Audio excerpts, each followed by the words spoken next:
Hey, government students. Today we're going to continue talking about public opinion. And in this unit, we're taking a look specifically at how it relates to the political realm. And so, one way in which we can easily see where those two areas of public opinion and politics overlap is through the medium of political ideologies. So, in a sense, what we're going to be talking about today is political ideologies in that it is a common set of beliefs, right, that we can kind of categorize and put labels on and help us to understand how people think about different aspects of politics. So let's delve into that a little bit more here. All right, so again, we're talking about public opinion in this unit. First of all, it's when we're talking about public opinion, all we're taking a look at really is how people view their government and how they would like for it to be run. And there are two key areas that you need to understand as far as what determines an ideology. All right, because again, ideologies are a shared set of beliefs that are defined. They have limits, and they have typified goals in areas in which they want to see the government run. Those two areas, as you see here, are the economy. All right, so things dealing with money issues and how the economy should be run. And the other is on social issues, so how it affects people's day-to-day lives. It's going to be your things such as immigration or abortion or gay marriage or any of those types of social issues that affect people's actual lives rather than monetary issues such as tariffs or minimum wage laws or things like that that deal with the economy. So how people feel about those different types of issues can be quantified and then labeled on what we typically call a spectrum. Okay, here's what that would typically look like. The political spectrum, right, is basically like a range. It is a range between different sets of ideals depending on what types of issues you want to deal with. On one hand, we have the right, right, what you would think of as conservative. So to put it in terms that you would think of or be more familiar with, this is where your Republicans would be classified on this scale. On the right, sometimes why they're called right wing. Republicans would fall under the category of conservative. These are going to be, ideas or beliefs that are somewhat traditional in value, either in the social area where they're more traditional, oftentimes aligned more with, in our country, more religious-based values. And on the economic front, it's going to be seen as, less government spending and less reliance on the government in the economy and more personal liberty as it relates to the economy. So basically less restrictions by the government on this side of the chart. All right. Notice as you move further and further away from the center of the chart, we get to what you call an extremist view. Like I mentioned earlier, Republicans would be on this right-hand side of the chart. However, if you take it to an extreme on the right, all right, we get into the territory what we sometimes recall to as libertarian, or basically is moved so far to the right where they believe there's should be so little government control that it should only meet very basic necessities. And as the name implies, they would like to have all liberties, all right, be kept among the people. And so as we see extremists on the right-hand side, as we move closer towards the left, we can see other terms that are typified on the other side of the spectrum. And so on this left-hand side, you see the term liberal. This is the side of the chart where, as we're talking about, would be more classically associated with the Democratic standpoint. And so your Democrats would fall into this left side of the category or the spectrum here. All right, and liberal typically refers to some sort of change from the traditional ways in which things have always been done as far as economics or our government or social issues are concerned. So like we said, the conservatives have been traditional in the way they've been approached. Liberals typically want more change and are open to more new ideas. Okay. Many of their policies as far as the economic level are going to be basically more government spending to promote more equality. So that's one of the big things they push for is more equality and that government should have a role in providing more equality. On the extreme end of this, you do see that's this term here, communitarian. So, or if you're thinking about it in an economic sense, that would be such things as your communist form of government, where the government has complete control over the economy in that country. And so what we're seeing as we move further left down the spectrum, we're seeing more and more government control in the economic arena. However, in the social arena, we're seeing more free will or more choice to the people, more equality in that sense. And so in that social meter, it's not quite following the same line of thinking as the economic. All right. But again, to put it into terms that you're probably more familiar with, we'd probably put the Democrats right around here. All right. Not, depending on which particular person within the Democratic Party you're talking about, that could be, more to the left, more to the right. But very extreme cases, very few Americans are anywhere over on this side of the scale. Most Americans are actually going to be in this area here, which is a moderate, somewhere in between liberal and conservative. Same thing, the Republican Party would typically be somewhere in this range. And more or less, we're going to see more people closer to that moderate scale than on the extremist, libertarian side of things there. So let's take this a step further. We can better quantify, different political ideologies through this type of political spectrum, where it has the two main things that we look for in determining your political ideology, which is economics and social issues. Okay, as you see here, more authoritarian is towards the top. Authoritarian just means that basically the government has more control over people's lives. And libertarians are where people have more control over what it is that they can and cannot do. All right, as the name implies, again, more liberty. And the other aspect that you see on this spectrum is going to be the economic side of it. All right, economic right more is going to be what you think of as conservative, basically less government involvement, less restrictions on what businesses can do, not a whole lot of laws on labor and how that's regulated. And as you move closer to the left, you're going to see more restrictions on businesses. You're also going to see things like more welfare programs to provide more equality to people on the left-hand side, whereas people on the economic right-hand side believe in more, self-made, self-reliance aspect of the economic mindset. So the way that this political spectrum works is it not only moves you left to right, but it also moves you in diagonals, all right, as you see here. So to better get an idea of how that works, because you're going to take this test here in just a little bit, let's see a demonstration of what that looks like after you take that test and put it onto this scale.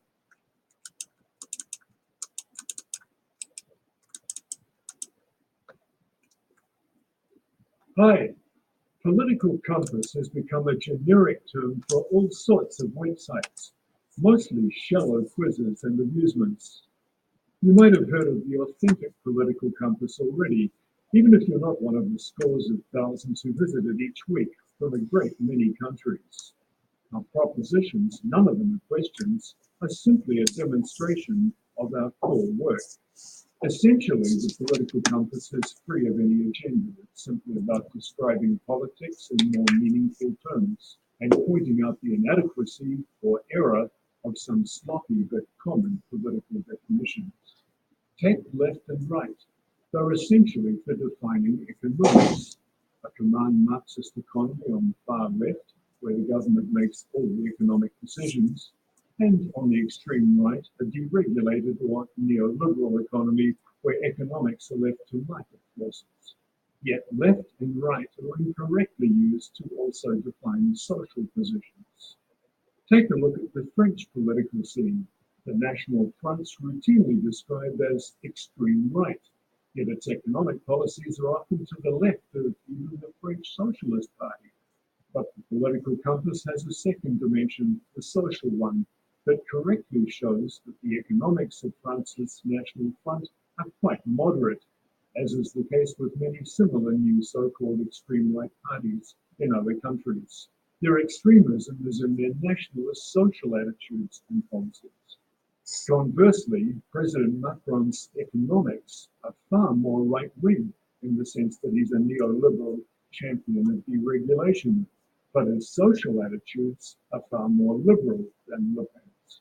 If you still insist on calling a party right-wing because it's authoritarian, logic follows that the more left-wing a party is, the more liberal or anti-authoritarian it is. Do you really believe that hardline left-wingers like the North Korean leadership, Pol Pot and Stalin, are shining examples of social liberalism and the free flow of ideas? Give us a break. Actually, Stalin's an interesting example. While his economics were different to Hitler's, when it comes to authoritarian rule, the social dimension, those two old tyrants had a great deal in common. Speaking of tyrants, take a different example. In 1973 in Chile, a socially liberal, democratically elected socialist president, Salvador Allende, was toppled in a coup by a fascist free marketeer, Augusto Pinochet. A lot of thinking became muddled when Europe's old communist Eastern Bloc countries fell, and they got both democracy and a free market at the same time. This led to the notion that the two are inextricably linked. They're not, as we've just seen in the Chilean example. Well, that's a very brief account of our work. The political compass is much more than the absolutely anonymous test that it's best known for. It places you on its chart and offers you a free personalized certificate. All right. So after taking a look at all that, I want to give you an idea of where most people stand. So we've used these terms: liberals, conservatives, libertarians, and communitarians. However, these are simply labels, and people have different ideas on different beliefs in general. But when we start to take a look and we take public opinion polls and start gathering data, what we tend to find is that almost, in all societies, really, the majority of people are going to be in this moderate range, where they're not too far on one side or the other. They pretty much fall into this moderate range. And so, all right, what that means for us here in the United States, that would mean that people are, not very hardline Republican, not very hardline Democrats. Oftentimes they're in between, and sometimes their values overlap each party. And so oftentimes what happens is people don't realize how moderate they really are, because once they identify with a party, they oftentimes just go with whichever party they're more comfortable with or what they're more accustomed to, when really their ideologies are really more in this range. All right. But let's take a step back for a minute. That's the general public's idea. All right. How does this apply to people in the elite or people that actually run government? All right. Typically, what we see in American government in particular are going to be mostly moderate views, but obviously are going to be, have some that are further right or extremely conservative, and some that are further left and extremely liberal. But most of our, congressmen and politicians today are somewhere in this range. Okay, so as you can see here by the numbers, that's roughly, what is that? 65, 70%, somewhere in that range, fall in either slightly conservative, moderate, or slightly liberal. All right, very few are on the extremes of either end. As for the elite, that's pretty much holds true as well. You're going to have most people are going to be in either these two categories or either these two categories on the Democrats or the Republicans, and then you have a few that are extreme cases on either side. All right, so how do we tell? All right, how do we decide if something is an economic or personal freedom? Number one, all right, is it about money? All right, will it affect your income? Therefore, it is an economic issue. or does it affect your personal life or someone that or somebody's personal life? That's dealing more with a social issue or how much government involvement is there. All right, so I've set up this chart for a couple of key areas to help you to understand um, how liberals and conservatives, right, our main two groups that we're focused on, feel on certain policy issues in today's society.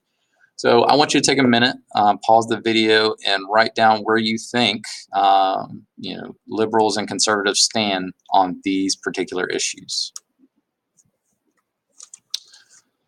All right, now that you've had a chance to put out a thought of where you think liberals and conservatives stand on these issues, let's take a look about where they actually take place. All right, so you can see here, as it relates to the area of taxes, obviously that's a more economic issue. So they're going to, on the liberal side of things, we're going to have more government involvement, and so that means more taxes. All right, these are more taxes typically for more equality, so using taxes for better roads for everybody, better schools, better welfare programs to help people to become more equal. So in those sense, liberals are going to favor those areas of taxes, whereas conservatives favor more individualism, self-reliance, and therefore they're going to believe in less taxation. All right. And so let's take a look at other issues here. All right, as far as economic regulation or labor issues, there's going to be more government involvement on the liberal aspect. So that's a common core belief that you're going to see on the left side of the spectrum as far as economics goes, more government involvement, whereas conservatives, they believe in less economic regulation. So that'd be something like less restrictions on who can have a license to carry or have a license for a job, of who can practice different jobs. So that would be a law that they would want less regulation on, or any type of thing of that nature. All right. As far as military is concerned, liberals are actually going to favor a smaller military. So in a sense, that's going to be a more multilateral or an issue where there is more areas where they can work on negotiation and peace rather than a large military, whereas conservatives believe in a large, strong military that is its main focus of protection from society. Affirmative action, liberals are going to support more affirmative action, mainly because this supports more equality. If you don't know, affirmative action basically are policies put in place to help minorities or people that were typically disenfranchised groups from gaining entrance into college and in other areas, such as areas of the workforce. So different laws in place to help those people get a leg up, whereas conservatives believe, again, in that more self-reliance, individualized approach where everyone should be based more on their merits rather than simply based on equality. All right. What we're also going to see as far as that federalism piece that we see there is going to be the liberals believe in more of national power, so more government involvement. We talked about that, whereas conservatives are kind of like your anti-federalists, so to speak, in that they're going to believe in less government, national government regulation, and more state sovereignty should be the case as far as government. So basically smaller government overall on the conservative side. And then finally, all right, as it deals with another social issue, again, we said liberals are going to be more in favor of individual choice and are less constrained by traditional values. They're going to be more progressive. And so most of their choices on social issues are going to be in that realm. And so like we see with abortion, they're going to be pro-choice, all right, pro-choice for the person's right to decide, whereas conservatives, as we said before, are going to be more on the side of traditional values, oftentimes religious in base. They're going to be more pro-life on that particular social issue. So again, try to think of it as a spectrum where some people are obviously way on one side or another of this spectrum, but again, where do most people lie? It's somewhere in this realm, right? And we can classify that both in the economic and in the social issue realm.